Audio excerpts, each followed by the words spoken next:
Circles are out, squares are in.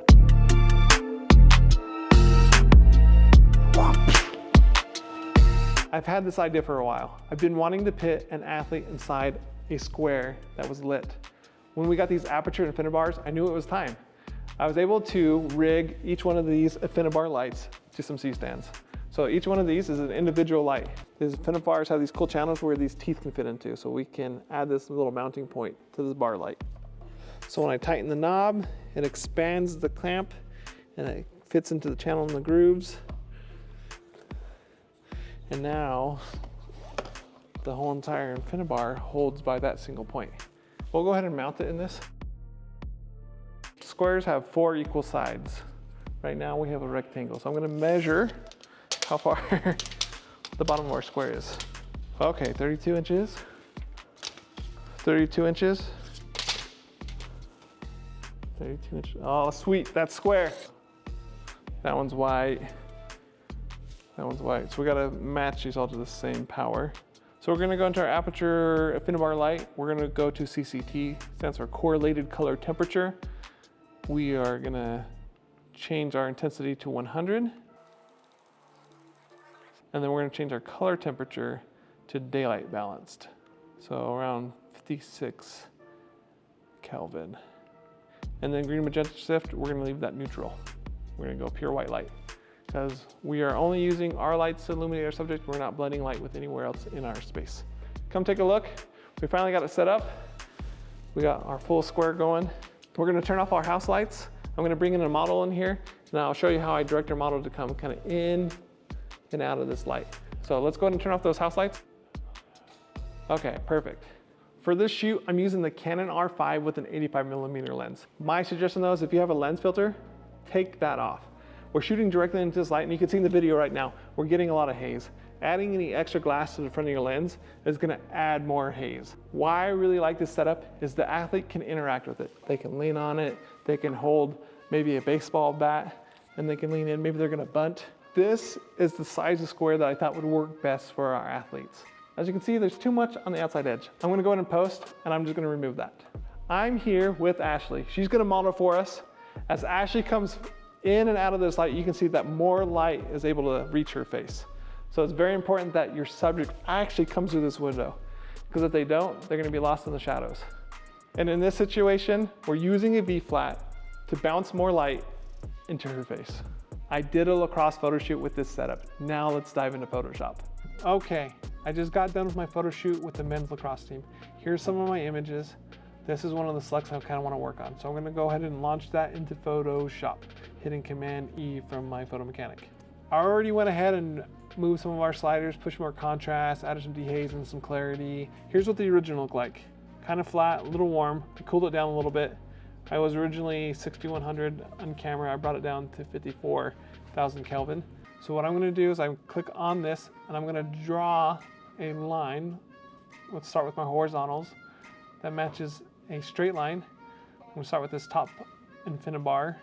Then I'm going to go down to the second Infinibar and I'm going to draw a second line. And what that will do is it will make those two parallel. So it shifted the image a little bit. But now you can see my vertical light bars, my Infinibars, are kind of keystoning towards the center. So the same thing, I'm going to draw a vertical line using that guide. And it will make that perfectly straight up and down. And I'm going to do it on the right side as well, and it will make that parallel to that left guide that we did. Now everything is perfectly crisp and square. I'm going to go ahead and open this up into Photoshop. Okay, so the problem is I need to get rid of these extra parts of the Infinibars. I just want a square. Also, the other problem is I have light stands in my shot. I need to get rid of those. There's some right here. You can see the knuckle of the grip arm, knuckle up here. The thing is, I have to do this with 30 images. And so I'm going to make a template for this. What I'm going to do is I'm actually going to make a picture frame that I can cut out the inside of this square and put it in. So what I need to do is I'm going to do a new layer. I'm going to hold Option. I'm going to hit B for my brush tool, and I'm going to hold Option to sample color. I'm going to sample color from the inside of my square, so that way I can apply it to my background to match that. So right there, hold Option, that color just loaded into my palette bar. what I'm gonna do, the top color here, whatever's in that top palette, if I hold Option Delete, it will fill. Okay, so I got that. The next thing I need to do is I need to redo my frame. So I'm gonna create a white square, and to do that, I'm gonna grab my marquee tool, and I'm gonna start on one of these edges, and I'm gonna drag to the other side,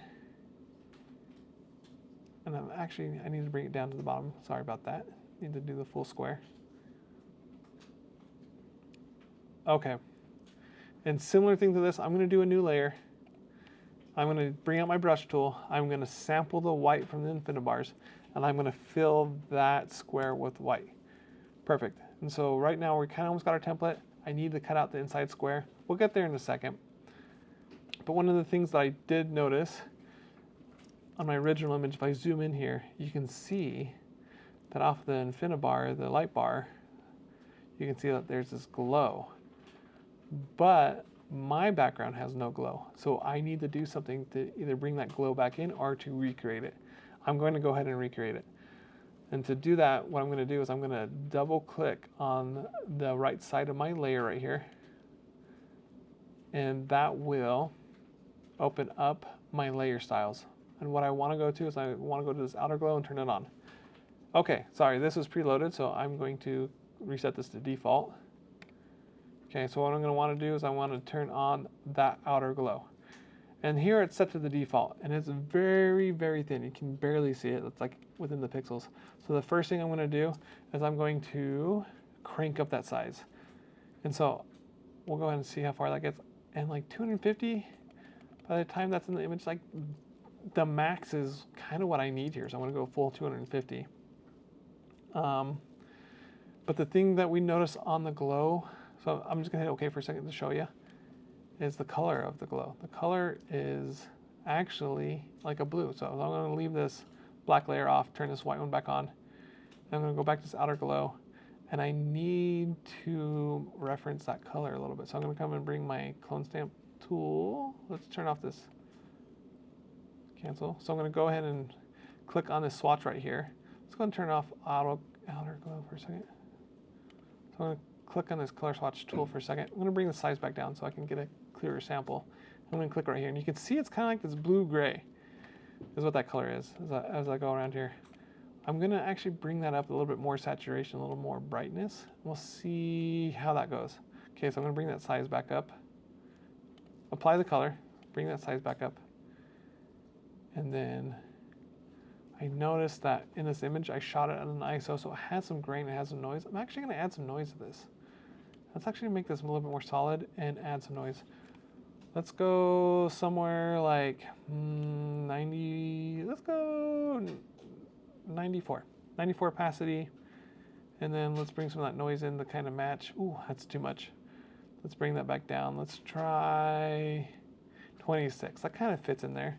Okay, so I'm going to hit OK, and I'm going to apply that. I'm going to go ahead and turn back on my black layer. You can kind of see, zoom out. That looks pretty close if I turn it on and off. I'm actually going to, I think I could use a little bit more. I'm going to duplicate that layer. Oh, that noise is too much. I'm actually going to go back into that layer I just duplicated, go back to the outer glow, and I'm going to change that noise down to like nothing, and I'm going to bring maybe that size down and the opacity down, just to be kind of an inner glow on that. Maybe we'll bring this a little brighter white kind of thing, and then maybe we'll bring that size back down. You can kind of see where that glow goes. Okay, I think I like that. Let's go and turn off that background layer, and pretty similar, not quite the same, but doable, and I like it. Okay, so what I'm going to do next, I'm going to take these 3 layers, I'm going to group them all into one layer. I'm going to actually load that square that I initially built this box from. I'm actually going to use that as a mask. I'm going to do, if I have my selection loaded and I click mask, it will automatically apply that mask to that group that I'm using. So if I do that, now I want to invert it. So I hit Command I. We're pretty close. Okay, so now we have a window frame that our subject is now being seen. You can see that the outer glow matches the inner glow. But the problem we have now is the lacrosse stick head comes outside of there and his hand comes outside of there. So we need to add that into our mask. So now we have to work on our mask. So if I hold Option click, it will load our mask into our preview. So you can kind of see everywhere that's black in the mask is being masked out. So we have this window mat.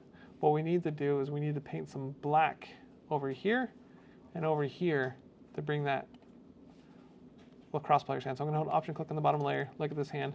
There's a couple ways we can go about this. We could paint it in with a brush. We can lasso it. I like to use the lasso sometimes. I feel like it's pretty quick, so I use a polygonal lasso. If you hit L on your keyboard, it'll go through the lassos.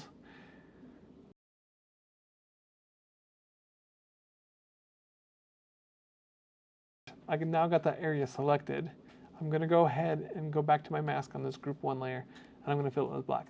This time I'm going to hit Command Delete, because now black is on my bottom of my palette. Command Delete will use the bottom color as a fill layer, and now we have that glove in there. Perfect. And now we need a lacrosse stick. Okay, so now this is a little bit tricky. Okay, so there's a couple ways to go about this. I think I'm going to select the blacks, and I'm going to inverse that selection. So what I'm going to do is I'm going to hit M for my marquee tool, going to draw a marquee around this. This is now my working area. I'm going to go to Select.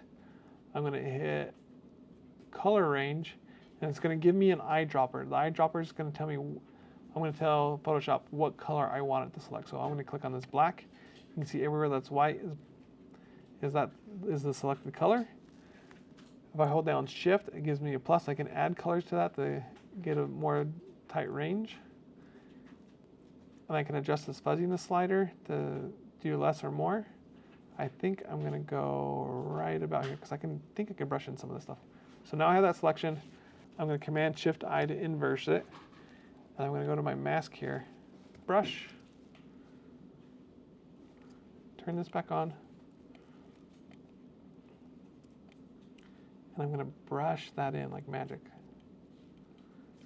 Obviously there's a couple areas that got selected, but we can go ahead and get there manually. But the net is definitely there. There's actually blacks inside of this lacrosse stick. So zoomed out, that's not bad. You can still see the C-stand here. So what we're going to do is we're going to go in and we're just going to fix some of this. So I'm going to go and grab my brush tool. I'm going to grab black. So I'm going to hit default on my color swatches. I'm going to hit X to bring black to the forefront. Hit my brush tool. I'm going to hold Control Option and then drag left or right to make it bigger or smaller. And then I might just brush black in here. One of my favorite things to do is you brush, hold Shift, and the next spot that you click, it will draw a straight line from your last point. That's a quick way to fill in some of these areas. And I might not be doing too much because the black is actually the color that's there. So we'll take that. Same thing for this. We will bring that out. That's a mistake right there. And then this little shape right there. That is the light pole. We will paint that with white to get rid of that. So we will not see that anymore. Won't see that anymore. Get to the light pole. Just doing this really quickly. It's not perfect. You can see some speckling here. I'm actually gonna see what that layer mask is. See if that speckling's okay, because that's part of the glow from the original light. Kind of thing. See, it doesn't match, right? So we gotta take that out. So I'm gonna go ahead. I know that if I paint white right here, it will bring in the original. So we'll just kind of go to this edge, and now that glow matches. Perfect. Same thing on the other side.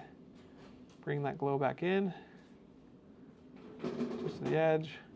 Same thing right here. Bring that line up so our frame fits in. And right there, you technically could do it. Let's go ahead and do it.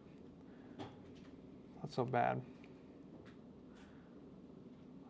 Doesn't have to be perfect because by the time you see this, we're going to be looking at it from far away. No one's going to be looking at these tiny details, but by the time we pull it to here, we are pretty close. A couple other things that we need to remove is the C-stand and this little knuckle. Easy thing we can do, just create a new layer, bring our stamp, clone stamp tool, sample up here, line it up,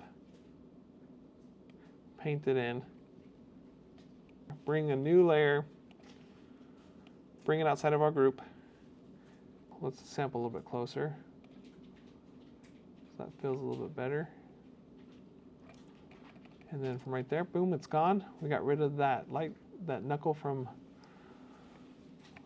our C-stand. And this one's a little bit harder, so we're gonna do the same thing.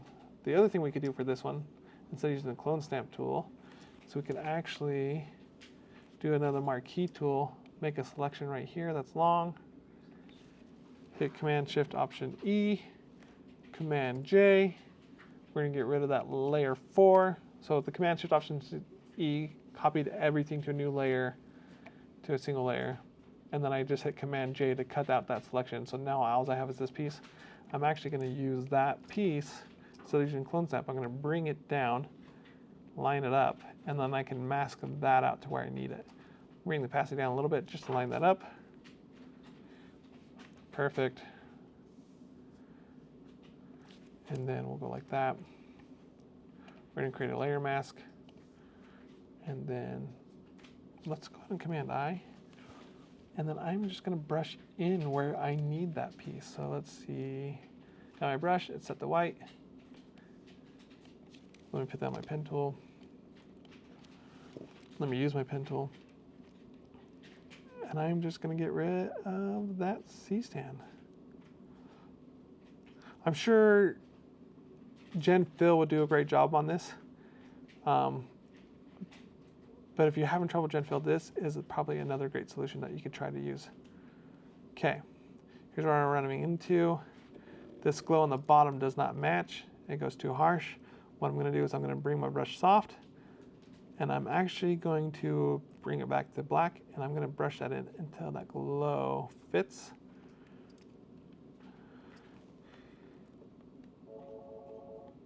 And just kidding, I'm actually probably gonna use Gen Fill on this, just to make it life easy. So that's smooth. Let's see what it comes up with. And it's gone. I like that. Let's go ahead and just double check the other 3. I think I like the second one the most. Matches the noise, matches the quality, and we're good. A little lazy on the mask right here. Let me fix that. Bring my brush tool.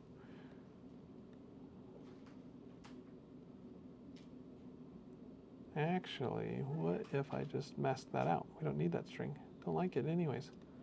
Let's go ahead and do a crop on it. It's that way he's centered in the frame. So let's go ahead and hit C for crop. Go ahead and click on it. Let's go back to original ratio. And you can see I have my grid lines. Let's just bring a little bit more centered in here. Thanks for watching this video. I hope you gained some inspiration from this, or at least learn a thing or two in Photoshop. There are so many creative things you could do with the Aputure Infinibar lights. I can't wait to see the images you create with these ideas.